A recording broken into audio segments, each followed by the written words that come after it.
New releases. Let's talk about it. What's going on, guys? My name is Neve. Welcome back to AROMATIX. Today I'm reporting to you from my hotel room in Dubai. I've been out here for the last week. I'm going to be here for a couple more weeks. I've been just taking it in, exploring the city, finding different opportunities, smelling a bunch of fragrances, and I've been coming across a lot of new releases. And I've been running out to the Sephora's to try and get my hands on some of them and some of the niche stores, but unfortunately I haven't been able to find a few of them, like Armani Code Elixir, which sounds amazing. So Armani Code in itself was a very staple scent profile, and especially during an era where there weren't that many options, but it was the most masculine, like sexy date night, but also office style of fragrance. And since then, obviously, we've expanded on into one of the most pivotal ones, which I would say was the Profumo, and then also the Absolute. And then they discontinued it, but they re-released their own versions in the Parfum, and even in the new Eau de Parfum. By the way, if you guys want to get an idea of what the Profumo smelled like, then go ahead. Profumo, is it Eau de Jo Profumo? I think so, yeah. The one with the orange, the mandarin, and the leather, the tonka bean signature DNA. So if you want to get an idea for it, they've kind of re-released it in a different bottle, but it has a pretty similar scent profile. Also, the Armani Code Absolute, believe it or not, they are listening, and I think they're going to bring us some kind of version of that back into the market, at least per my last conversation I had with Armani when we did the launch event for Stronger With You Parfum. I've always loved the brand in general, and their fragrances have always been something that I've personally loved, and I think some of the most staple style of scent profiles in general. All right, so into another fragrance that's going to be coming out. It's Rolf's Club New York. So Rolf's Club New York looks like it's got a bunch of different notes. Shout out to iFragrance where I'm able to get some of these, but the Rolf Club Elixir is borderline niche. It's designer, yes, but the scent profile is beautiful. The wood's a little bit incensey with that orris. It just smells completely different. Having some mass appealing aspects, it's easier to wear. If you really want to get an idea of how vetiver can be done in a transformative way, rather than the typical citrus and vetiver, dry woods, you want to check out Rolf's Club Elixir. It still has that bitterness, or I should say stringency, or sourness, or it could be, honestly, sometimes I get different traits. It really depends on the combination, but in general, it does have more of a bitterness than anything, at least in my opinion. So this new one is going to have moss accord, there's vanilla, there's also fir, which is going to be resinoid and absolute. So they're listening, man. Why are we paying that much?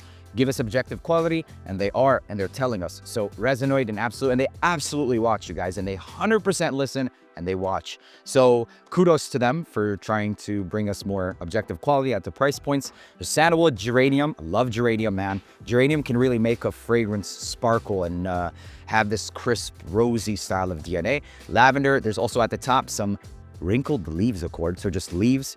Italian mandarin, bergamot, and blackcurrant. So a lot of citrus is at the top. Very excited to try this one. Definitely excited. Let me know which one of the Rolf's Club were your favorite. I know the EDT was pretty good.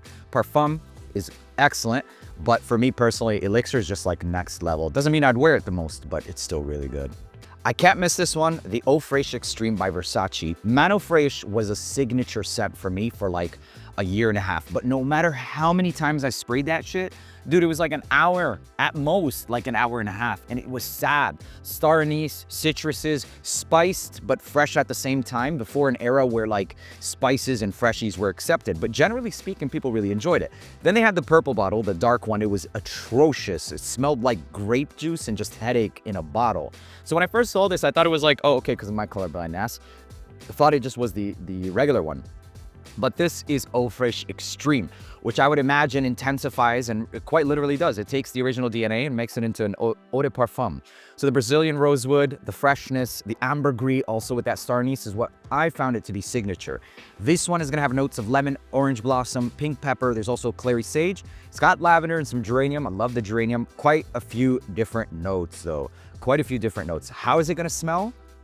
We'll find out, but I'm 100% gonna grab this. And this is another mark in time where I applaud them for listening to the market, for actually creating fragrances that the community wants. I think as of today, we have a big enough community to make enough noise. So that's definitely the thing. Another one, Louis Vuitton, Sun Song, is gonna be coming back, and it makes 100% sense because of all the hype that they're getting, which is crazy for the price points. But still, their quality is good quality. And this is another house which, instead of complaining and bitching about, oh, we're getting duped, they do something about it. They create captives, or they have accords, which takes a little bit of time, money, resources to put behind their fragrances, but also gives us another objective reality and quality so that when you spend that kind of money, you know that you're getting something you just cannot get anywhere else, defining luxury. So that's the thing with Louis Vuitton, and they use it with Cask Cologne, this melon style of accord that you'll find in a lot of their other fragrances as well. This one seems to be like a crisp green style scent profile or indicative of petitgrain. There's also neroli. Neroli in itself smells like a thick white floral with sometimes having green undertones to it as well. This is going to be green. I hope it's not too sharp. Petitgrain is one of my least favorite notes. If you don't know what it smells like, if you have ever smelled Silver Mountain Water, that's the key note. It's a little metallic, very green and sharp. And sometimes slightly synthetic. So we'll see how it's used in this one. Orange Blossom might soften it up a little bit, and the musk as well. So curious to see what it's like. Obviously, I'm going to be sniffing it at the very least. I was going to say pick it up, but at $380, it's not easy to just go and pick it up, but probably will. Aventus Absolute is going to be re-released in a new bottle design. Marketing tactics around this one was weird. Scent profile for it, though, is really good. They packaged it up and sold it as something limited. The scent profile in itself doesn't smell like it's worth $450 in all honesty, but it does smell good. I wouldn't say it's more than like, it just literally smells like designer, like high-level designer, DNA-wise. But having the name, having the prestige does also play a role in regards to collectors, at least for myself. So I will definitely be picking it up. It doesn't look like it's going to be I mean, in all honesty, I don't know if they're going to change it. It does say an exhilarating twist. So triple aged batch. I don't know. I mean, maybe that is the case, but judging from the notes, I doubt it's going to be anything new. We'll just have to wait and find out. Another one, pretty exciting. Montblanc is doing Explorer Extreme Parfum. Having to keep up with the era and the time of a lot of fragrances like Club de Nuit, Manic Straight. I mean, who cares where it came from? Objectively, that fragrance blows it out of the water, the original Explorer, and it's cheaper. On discounters, you can find the Explorer for like $55. Like, you can find Shop AROMATIX right now. Club de Nuit, Manic Straight is like $40, $45. It's a no-brainer. Why would you? So there's that. Also, Versace, even on the other side of the spectrum, which you can also find on the website, Shop AROMATIX, is Versace Energy, Eros Energy. Slightly different, more bright. It kind of reminds me of the lollipops you used to get when going in the bank through those shoots. Yeah, lollipop, lemon candy, but also has that Aventus DNA. Yes, it's around $70, $80, but this shit lasts and it projects, so it is what it is. Victor and Rolf is doing Spicebomb Metallic Musk. In all honesty, this does not sound interesting at all.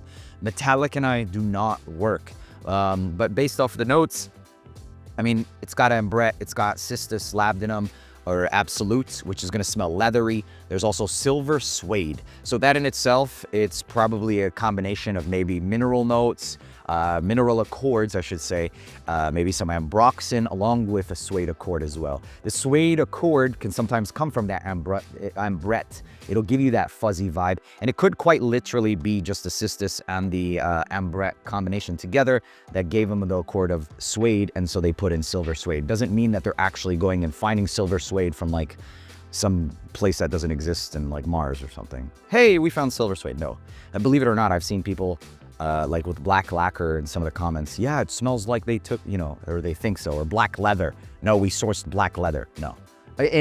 Go look at the reviews for Spicebomb Dark Leather, which by the way is really good. I just wish it performed a little bit better.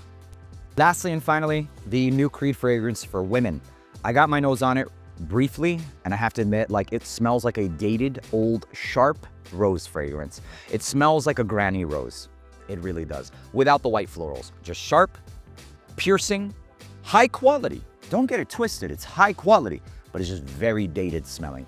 And that is pretty much it, you guys. Just wanted to come on here and share some of this. Being out here in Dubai, it's harder to make these without being in my studio, but we got to get on here and give you guys daily videos. You guys are a big part of my day, and I'm honored and blessed to be a part of yours. And thank you guys so much for watching. My name's Neeb. Drakkar Bleu is also coming out, by the way. And make sure to leave a like. It's probably just going to be barbershoppy and aquatic. And I'll see you in the next one. Peace. I didn't want to end the video without mentioning it, at least. Now I could put it on the thumbnail. Let's go.